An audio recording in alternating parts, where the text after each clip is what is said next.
Hi guys, today we're going to react to Santa Ana Wins by Survivor. This is a buy me a coffee request from Mice and Men. Thank you, Mice and Men, for yet another oldie request. Thank you, mice and men. We appreciate the support as always. This song does not have a music video, so it's just audio.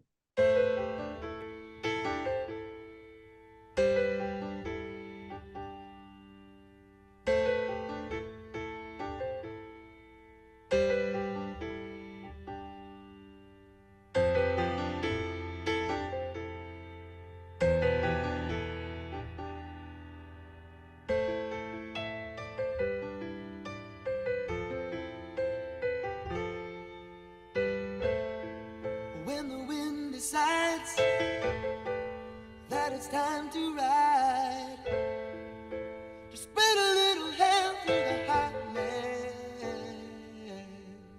It takes a good long toke, then it blows the smoke through the desert night, and the wings of fire keep a climbing higher.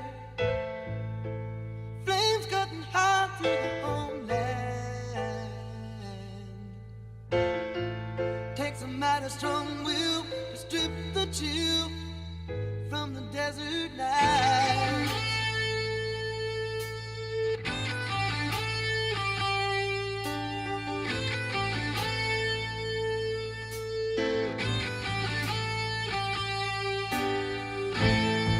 You're waking from your dream by a siren scream,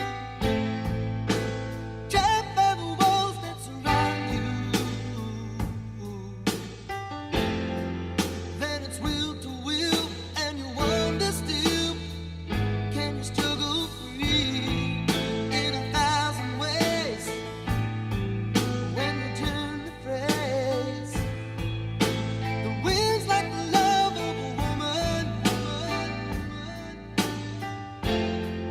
Takes a mighty mean bitch, some fire witch, to set the night on fire. And the Santa Ana wind's gonna have its way tonight. Nothing you can do gonna change your mind. And ain't it like fucked up the way desire takes you in? It starts to fire like the Santa Ana wind.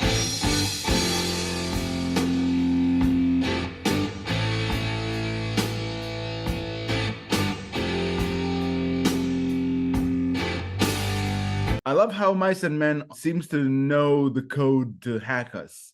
The last time I've heard this song was before I had any facial hair. That's how long it's been. I thought you were born with a beard. That was disclosed privately. Okay, I thought you just shattered my reality. Okay. Listening to it now, it pulls all those old emotions, but now I get to experience them from a mature point of view. I get to remember why I loved listening to it the first time. It's just something that was lost in the ether of my childhood, and now I get to experience it again. And I get to experience it harsher, I think, because I've come to learn what it means. What are Santa Ana winds? It's winds that affect Southern California. They create wildfires. I mean, it's a problem in the West Coast. Yeah.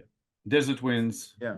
Yeah, coming from, I think, Baja area, but yeah, happens, I think, on a regular basis over there. Yeah. Yeah, a nasty business, these winds. In the song itself, there's melancholy in it, but also a pensive notion. This is the type of song I'd put in a car driving sequence where the characters are pondering, wondering about life, something like that. That's the mood that it brings. Not necessarily sad, but something deep, you know? Yeah, I mean, the first time I heard this song was probably not long after it came out. From memory, this is probably somewhere around 84, 85, 86. So I was not even a teenager yet. But I remember my older brother used to put together like mixtapes and stuff like that. And I'm pretty sure we had this on one of those. And it was with other songs of its subgenre, sort of like rock ballads and hard rock ballads and heavy metal ballads. But this one to me always fit in with those sort of anthem type songs, like even Hotel California by the Eagles, that comes from more rock all the way up to songs by, like Stairway to Heaven by Zeppelin, several Scorpion songs, and, all these just timeless ballads. Just a beautiful, beautiful song. I actually think this is a better song than Eye of the Tiger, which was their massive hit, whereas this one is sort of more of a cult hit. Obviously, this is not a first time for us with the song. We've both heard it before. I have listened to it over the years as well. So it's just one that it doesn't matter when you listen to it, it takes you right back to the time you heard it first, or when you were listening to it first, as you were just like falling in love with the song. And it only takes one listen, really. Everything about it, that piano opening and just the way it progresses from there. Again, just this storytelling quality that a lot of these types of anthemic kind of ballads had. And it just, to me, it's a classic, timeless masterpiece. I love it. From my perspective, every time we react to a Mice and Men requested song, I feel like I'm wrapped in a cloud of nostalgic emotions. I get to experience these songs and get to reappreciate them, because things fall between the cracks when you grow up. Your taste changes and you get exposed to new types of music, not necessarily the type that is timeless. And digging back into music like that, it's a great experience on two levels. First, the music itself is very good. Second, hidden memories and sensory memories. I don't know how to recognize them, but I can feel them. I can feel all those sensory experiences that I felt when I first listened to the song, or these types of songs. It's always an awesome feeling. As I've always said, these types of songs are basically a time machine. They just take you back to those times when you listen to it and all that. And you made a good point earlier. When I first heard this song, I had no idea what it meant. Everything that was passed on to me was through the music and just the way he sings this song. That was a lot. And then when you learn the meaning of the song, it adds an extra layer, another element that just makes you love it even more, because all of a sudden it's interesting. It's like, oh, wow, so this is what he was feeling. This is how, da, da, da, da. I remember before having a full grasp of English, or at least when listening to songs, almost any ballad, we'd kind of assume it was a love song. And so many of them were not. So it's just, it just kind of makes you think about this kind of thing. But I definitely feel that this particular song, this specific song, is highly underrated. Yeah. Some songs are about wildfire disasters. I've said it before, but I also love the minimalist take that I have on this. It doesn't take much for Survivor to bring me those emotions. And when I think about contemporary music, I think about layers and layers and layers of instruments and techniques and voices and a lot of clutter in songs, even though it's not always the case. But in these songs, it doesn't take much. Just a simple lineup, a lead vocalist, a simple lineup, it just gets you. The frequency hits precise. I love it about these songs. They're kind of stripped down, and it's all about the music, it's all about the message, it's just all about the love of it, and I love it.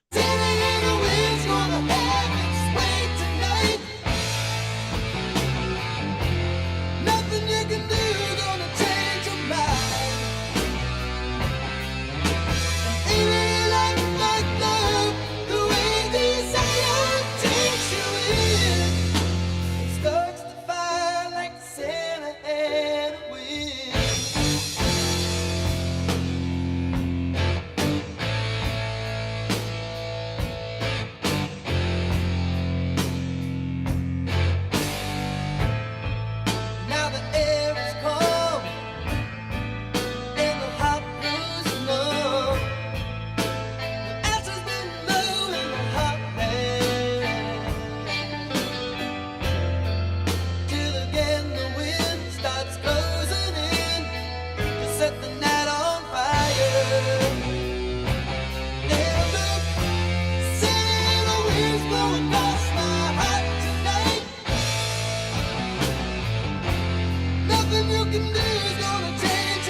So good. It's funny, as I was saying, that back in the day, before getting a grasp of English and all that, we thought that every song that was a ballad was a love song. I kind of forgot that this one was actually a love song. And yeah, and it's there all over the lyrics anyway. That's sort of where not exactly a double meaning, but it compares the Santa Ana winds and raging fires to love and desire and all that, which is really, really kind of cool. That's the component that made me think that there's something like what you mentioned of a love story in it. The lyrics giving it away didn't do that? I didn't follow the lyrics as meticulously as you have because I was re-experiencing the song. But there's a line at the end. There's a line at the very end, and it says, nothing you can do that's going to change her mind, and ain't it a lot like love, the way desire takes you in, swept away with the Santa Ana wind. That's a thicker clue. But I didn't follow it as you did, but yeah. I forgot that it was there, and it just maybe overly explains a little bit. Yeah. But there were lines earlier as well. One fantastic one came sort of earlier. Then it's will to will, and you wonder still, can you struggle free? In 1,000 ways, when you turn the phrase, the wind's like a love of a woman. It takes a mighty mean bitch, some fire witch, to set the night on fire. So it's basically a guy who is in love with someone who, for whatever reason, he can't have. Yeah. It's kind of unrequited love or just it's kind of burning desire, and for some reason he can't have her, and that's what he kind of compares it to the Santa Ana wind and how much the flames need that wind to kind of carry on. Yeah. I think it says that also towards the end, I need that passion deep within, like the raging fire needs the Santa Ana wind. As far as a love story, it kind of makes me feel it could possibly also mean a form of a toxic relationship that you had to survive, much like a wildfire. Yeah, the burning desire, the raging fire, it adds a destructive element. So it's basically saying that this, whatever you want to call it, this attraction, it's like the Santa Ana winds. It's going to burn everything. It's going to kill everything, that kind of thing. So it sounds like it's a situation he knows he shouldn't be in, but wanting it is a whole other thing. You want it, even though you either can't have it or you shouldn't have it. So yeah, that's it's really interesting. He says in one line, it takes a mighty strong will to strip the chill from the desert night. You're awakened from your dream by a siren scream, trapped by the walls that surround you. Then it's will to will time, which is what I read before. So it's almost like he feels like trapped within this desire, and that's where sort of this analogy, comes in, because kind of that's what happens when these winds sort of attack an area, I guess. Yeah, and there's also an element there of if you're not aware of what you're doing, much like entering a relationship that's not good for you, you can't escape it. You're helpless. Yeah, there's been some research and some talk about what happens to people in those areas when the Santa Ana winds strike, when all these like fires come in, or just even that sort of hot desert wind. Apparently it goes on for a fairly long time. Yeah. And people who live in that area, actually, some of them just go crazy. So you get people who have it has a mental effect on people. There are like psychological studies about that. So it's like you think about that and you put that into the song and what this love, this desire does to this guy, and it all kind of comes together as far as all these things that can affect you in all kinds of ways. Makes it interesting. I just always liked this song, and the more I found out about it over the years, the more I liked it, because it made it interesting to think about, It's just an extra layer, to this thing. But again, an amazing song. To me, it's definitely a classic, definitely kind of, borderline masterpiece of a song. I just love listening to it every time. Thank you, Mice and Men, for another awesome request. We loved it. And we're looking forward to what you'll come up with next. Yeah. It's always a fun ride. Yeah, thank you, Mice and Men, for yet again hacking into our souls. Please keep them coming. We love to get our souls hacked. If you enjoyed this episode, guys, please be sure to like, subscribe, comment, and click the little bell icon so you'll get notified on all our future videos. If you have a request you'd like bumped up the line, please make it through Buy Me a Coffee. All contributions are, of course, very much appreciated. Thank you all for sticking with us. Thank you all for your time. And if you want to check out our previous reaction to Survivor's Eye of the Tiger, the link should be up on the screen somewhere. So yeah, check it out. And again, thank you very much, guys. We appreciate the support. We'll be back here in a couple of days with a new episode, and we hope to see you all then. Thanks again. Bye for now. Bye, guys.